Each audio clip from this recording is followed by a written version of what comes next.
ప్రేక్షకులకు నమస్కారం అండి. పిల్లల ఆరోగ్యం, మన పిల్లల్ని ఎలా పెంచాలి, ఎలా ఆరోగ్యంగా పెంచాలి? తల్లికి పాలు లేవు ఇవాళ. పాలు లేని వాళ్ళు చాలా ఎక్కువ మంది అండి. ఉన్నా పడని వాళ్ళు ఉన్నారు. అంటే మోర్ దాన్ 60% తల్లిపాలు ఇవ్వట్ల. ఆ బిడ్డ యొక్క 100 ఏళ్ల జీవితానికి పునాది అనేది తల్లిపాలు, శక్తి అనేది. ఈ పాలు సరిపోలేదనుకోండి, నేను ఈ వీడియోలో ఒక 2-3 చెప్తున్నా, మీరు వినండి. చాలా బాగా పెరుగుతాయి పాలు. డైలీ దొండకాయ కూర తినండి, మీకు పాలు పడతాయి. రెండవది ఏంటంటే, పూరీలు గోధుమలు బ్రౌన్ కలర్, లైట్ బ్రౌన్ వచ్చేలాగా వేపించి పిండి కొట్టుకుని నెయ్యిలో పూరీలు కాల్చుకోండి. నేతిలో, అర్థమైంది కదండి, నెయ్యిలో వేపించుకోవాలి పూరి. ఆ పూరి తీసుకుని పాలల్లో ముంచుకొని తినాలి. మనం కూరలు మసాలాలు ఇవి కాదు. ఆ విధంగా కనుక మీరు తింటే చాలా బాగా మీకు పాలు పడతాయి. నేను 1-2 కేసులు చేశానండి పూర్వం. నాకు చాలా ఫేవరబుల్, నేనంటే ఇంకా ప్రాణం అన్నమాట వాళ్ళకి. అటువంటి కేసులు వాళ్ళ ఇంట్లో చేశాను కాబట్టి, సార్ మొదటి బిడ్డకి మేము చుక్క పాలు కూడా ఇవ్వలేదు, ఏమన్నా పెరిగేది ఉంటే ఇవ్వండి అని వాళ్ళు కన్సీవ్ అవడానికి ముందరే నన్ను అడిగారు. మీరు కన్సీవ్ అవగానే చెప్పండి పంపుతానని. చాలా చక్కని మందులు చేసి పంపాము. వాళ్ళు, సార్ నా పాలు తాగి బతికాడు ఈ పిల్లడు, పెరిగాడు సంవత్సరం వరకు, మీ మందు మిరకిల్ చేసిందని చెప్పారు వాళ్ళు. అర్థమైంది కదండి. ఇలాగా అనేక రకాలు ఉన్నాయి ఆయుర్వేదంలో, మనం వీటిని వాడుకోవాలి. ఆ పిల్లోడికి ఎప్పుడైతే కొంచెం వారం 10 రోజులైందో అక్కడి నుంచి ఏం చేసేవారు, నువ్వుల నూనె రాసండి ఒళ్ళంతా మద్దన చేసి చక్కగా నలుగు పెట్టేవారు. సున్నిపిండి ఇవన్నీ నెయ్యిలో కలిపి, డబ్బులు ఉన్నవాళ్ళు లేనివాళ్ళు నూనెతోటి చక్కగా నలిగి పెట్టేవారు. బాగా నలిపేవారు ఒళ్ళంతా. నలపటంతో ఏమవుతుందంటే, వాళ్ళు పుట్టినప్పుడు ఒంటి మీద ఉన్న నువ్వు సన్నటి వెంట్రుకలు ఉంటాయి, అవన్నీ ఊడిపోయి నున్నగా అందంగా పెరిగేవారు. ఆ స్పర్శ అనేది మనం ఇవాళ ఎంజాయ్ చేయలేం.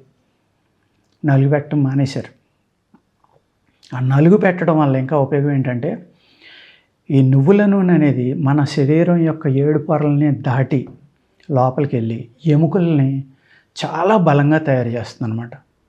గట్టిగా తయారవుతారు. అంటే నాటుకోళ్ళే ఉంటారు, బాయిలర్ కోళ్ళే కాకుండా వాళ్ళు. అదేవిధంగా ఈ చర్మవ్యాధులు అనేది రాకుండా, ఈ బాడీ మీద ఉన్న ఎన్ని రంధ్రాలు ఉంటాయో ఆ రంధ్రాలన్నీ, చెమట గ్రంథులు అన్నీ ఓపెన్ అయ్యి శరీరంలోకి ఇది అబ్జర్వ్ అవుతుంది. శరీరంలో ఉన్న మలినాలు బయటకు వచ్చేస్తాయి. ఈ పావటం వల్ల మజిల్ కూడా గట్టిపెట్టండి, మంచి మజిల్ గ్రోత్ వచ్చి పిల్లవాడి ఎదుగుదల కూడా చాలా అద్భుతంగా ఉంటుందన్నమాట. ఈ విధమైన ప్రక్రియ అనేది 1 సంవత్సరం వరకు చేసేవారు. 2 ఏళ్ళు కూడా చేసేవారు నలుగు పెట్టి. ఇప్పుడంటే ఏయో జాన్సన్ సబ్బులు ఏయో వచ్చేసినాయి, కానీ అప్పుడు ఏమీ లేవండి. ఓన్లీ సున్నిపిండి, నలుగుపిండి అనమాట. అందులో రకరకాల ఫార్ములాలు ఉండి అవి చేసేవారు. ఇంకా 6వ నెల వచ్చాక అన్నప్రాసన అనేది చేసేవారండి. ముహూర్తాన్ని బట్టి 5వ నెల, 6వ నెల, 7వ నెల ఇలా రకరకాలుగా. ఆ అన్నప్రాసన చేసినప్పుడు కూడా మీరు అందరికీ తెలుసు, ఒక బంగారు మేనమామ ఉంగరమో, చిన్నాన్న ఉంగరమో, తండ్రి ఉంగరమో తీసి ఆ ఉంగరంతో ఆ పాయసం అనేది మనం తినిపిస్తాం. పాయసం అనేది చాలా బలమైన ఆహారం. బాగా చిక్కగా పాలు పోసి బాగా చిక్కగా ఇలా బెల్లం అన్నీ వేసి పెడతాం. అప్పుడు దాకా ఆ శిశువు సాలిడ్ ఫుడ్ తినలేదు. ఎప్పుడైతే ఈ సాలిడ్ ఫుడ్ అనేది బలమైనది పెట్టామో, అది అజీర్తి చేయకుండా ఈ ఉంగరంతో తీసి పెట్టడం వల్ల బంగారంలో ఒక అద్భుతమైన గుణం ఉంటుందండి. అది అమృతం బంగారం అంటే.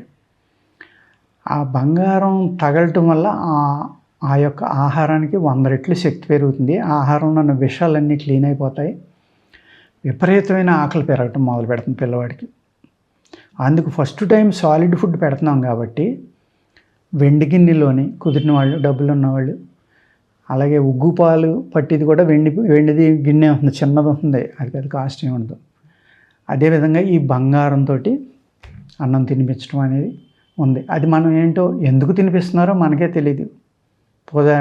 పూజ చేసిన ఆయన బ్రహ్మ చెప్తారు, ఏమండి ఉంగరంతో, మేనమా ఉంగరం, చిన్నాందో నాందో ఏదో ఉంగరం ఉంటే ఆ ఉంగరంతో తినిపించండి. ఆ ఫంక్షన్లో ఉన్న వాళ్ళు అందరూ తినిపిస్తారు. ఈ ఆహారం కూడా ఏం చేసేవారండి, అనేక పప్పు దినుసులు కలిపి అన్నంతో పాటు ఉడకబెట్టి బాగా పిసికి, నెయ్యి ఉన్నవాళ్ళు నెయ్యి, నూనె ఉన్నవాళ్ళు పూర్వం నూనె, వెన్న ఇలా కలిపి ఆ గోరు ముద్దలనే తినిపించేవారు. ఎంత మెత్తగా పిసికేవారు అంటే ఇంకా అడిగి అరగవలసిన పని లేదు, నోట్లోకి వెళ్ళి మింగితే అరిగిపోయినట్టే. అంత ప్రేమతోటి ఆ గోరు ముద్దలు తినిపించేసరికి అందులో నెయ్యి ఇవన్నీ కలవడం వల్ల ఇంటెస్టైన్స్ ఎప్పుడు ఆరోగ్యంగా ఉండి మోషన్ ఫ్రీగా అయ్యి ఈ ఆల్ టైప్స్ ఆఫ్ ప్రోటీన్, బాడీకి కావాల్సిన ప్రోటీన్స్ అన్నీ కూడా అందియి అన్నమాట. ఏది ఈ గోరు ముద్దల ద్వారా, ఈ భోజనం ద్వారా. ఆ తర్వాత స్లోగా దాన్ని కూరలు పెట్టడం 8-9 నెలలు వచ్చాక స్టెప్ బై స్టెప్ అలాగా అన్ని రకాలు పెంచుకుంటూ వెళ్ళేవారు అనమాట.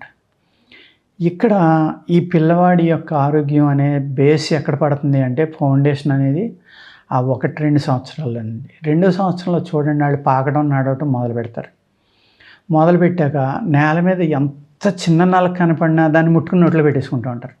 ఏది దొరికితే అది మనం వాళ్ళు ఏం చేస్తామంటే హైజెనిక్ అని వాళ్ళని ఎక్కడ ముట్టుకొనివ్వకుండా చేతులు గ్లౌస్లు వేసేసి నోట్లో పెట్టకుండా చేసేసి ఇల్లు అస్తమాను క్లీన్ చేసేసి, కొంతమంది అయితే మరీ చేదస్తంగా డెటాల్ అలాంటి వాటితో క్లీన్ చేస్తూ ఉంటారు. చాలా ప్రమాదం. అంతకన్నా మీకు నిజంగా హైజెనిక్ కావాలనుకుంటే పిల్లవాడికి ఏ డయేరియా అయినా వచ్చినప్పుడు హైజెనిక్గా ఉండాలండి. బేకింగ్ సోడా వాడుకోండి, అద్భుతమైన వైరస్ని చంపేది, బ్యాక్టీరియాని చంపేది అది. లేకపోతే కుంకుడుకాయ పులుసు వాడుకోండి, నీళ్ళల్లో కలిపి పల్చగా దాంతో తడిగొడ్డేయండి, మీకు అసలు నేల మీద బ్యాక్టీరియా అనేది ఉండదు. కానీ ఈ హైజెనిక్గా లేకపోవటం వల్ల ఆ పిల్లవాడు 2వ సంవత్సరంలో అలాగా పాకీ టైంలో కానీ 9-10 నెలల నుంచి ఒక 2 ఏళ్ళ దాకా ఏది ఉంటే అది నోట్లో పెట్టేయడం వల్ల వాళ్ళ మిగిలిన 90 సంవత్సరాల చిల్లర జీవితానికి సరిపడి బ్యాక్టీరియా అంతా బాడీలో తయారైపోతుందండి. యాంటీ బ్యాక్టీరియా అంటే రకరకాల బ్యాక్టీరియా, చెడు బ్యాక్టీరియా లోపలికి వెళ్తుంది కాబట్టి దాంతో ఫైట్ చేసి ఒక నిజం చెప్పాలంటే గొప్ప వ్యాక్సినేషను ఆ టైంలో పిల్లడికి జరిగిపోతుంది.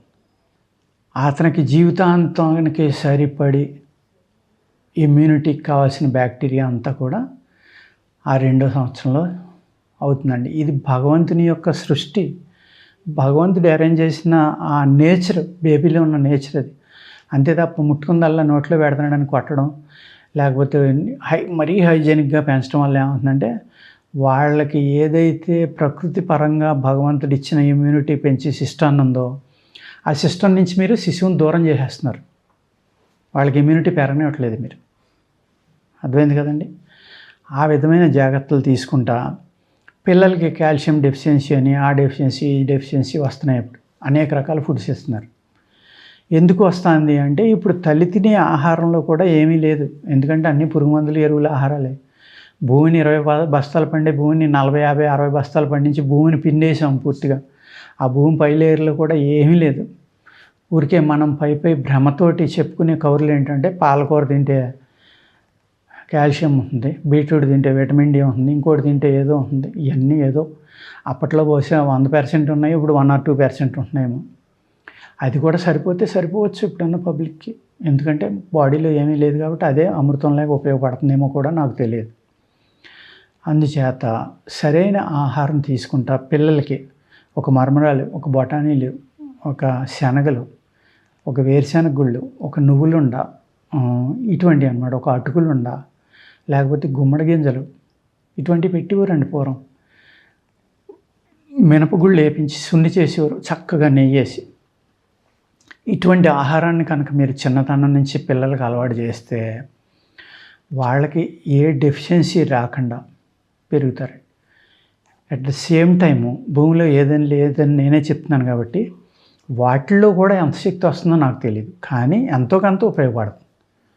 దానివల్ల మనం ఇవాళ మోడర్న్గా పెట్టి అయ్యని ఇవని ఏయో ఇస్తున్నాం. ఆ డెఫిషియన్సీ అనేది రాకుండా ఉంటుందండి. పాలల్లో కూడా శక్తి లేకుండా అయిపోతుంది. తల్లిపాలు ఏంటి, ఒకవేళ తల్లిపాలు పడడం వాళ్ళకి ఆవు పాలు ఇమ్మనివారు ఇది వరకు. అందుకనే గోమాత అన్నారు మనవాళ్ళు. ఆ ఆవు పాలలో అన్ని రకాలు, తల్లిపాలలో ఉన్నాయి అన్నీ కూడా ఆవు పాలలో ఉంటాయి. ఆ ఆవు పాలు తాగితే తల్లిపాలు తాగినట్టే అని నిజంగా అంత శక్తి ఉండేది. ఇప్పుడు ఆవులు తినే గడ్డి వల్ల కూడా అవి 2-3 ఈతల్లోనే గొడ్డి అయిపోతున్నాయండి. ఇన్ని రకాలుగా మనం ప్రపంచాన్ని పాడు చేసి మన ఏన్షియంట్ సిస్టమ్ అనేది ఏదైతే ఉందో అది కోల్పోవటం వల్ల ఒక నీరసపడిన ఫ్యూచర్ జనరేషన్ మనం తయారు చేస్తున్నాం తప్ప దేశానికి కానీ, కుటుంబానికి కానీ, ఊరికి కానీ ఉపయోగపడే శక్తివంతమైన సంతానాన్ని మనం తయారు చేయలేకపోతున్నామండి. ఈ వీడియో చూసైనా కొంతమంది అయినా మారుతారని తలుస్తూ నమస్కారం అండి.